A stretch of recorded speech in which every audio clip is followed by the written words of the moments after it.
Hi hello నమస్తే welcome to పురా local.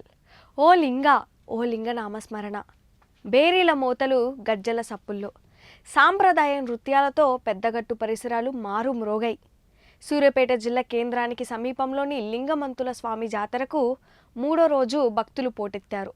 ఆలయంలో స్వామిని దర్శించుకొని మొక్కులు చెల్లించుకున్నారు. ఆదివారం అర్ధరాత్రి దేవరపెట్టే పెద్దగట్టుకు చేరుకున్న అనంతరం యాదవుల కులదైవం లింగమంతుల స్వామికి భోజనం చెల్లించేందుకు వేలాది మంది భక్తులు తెల్లవారుజాము నుండే తరలివచ్చారు. లింగమత్తుల స్వామి చోడమ్మ తల్లిని దర్శించుకునేందుకు బారులు తీరారు. 3వ రోజు మద్దిపోలతో ముంతబోయిన వంశస్థుల దేవరపెట్టి ముందు నైవేద్యం సమర్పించుకున్నారు. భక్తులతో సందడి నెలకొనగా గొల్లగట్టు కోలాహలంగా కనిపించింది. లక్షలాది మందికి పైగా భక్తులు తరలివచ్చి స్వామిని దర్శించుకున్నారు. ఇవి ఇప్పటి వరకున్న అప్డేట్స్. మరిన్ని అప్డేట్స్ కోసం చూస్తూనే ఉండండి పురా లోకల్.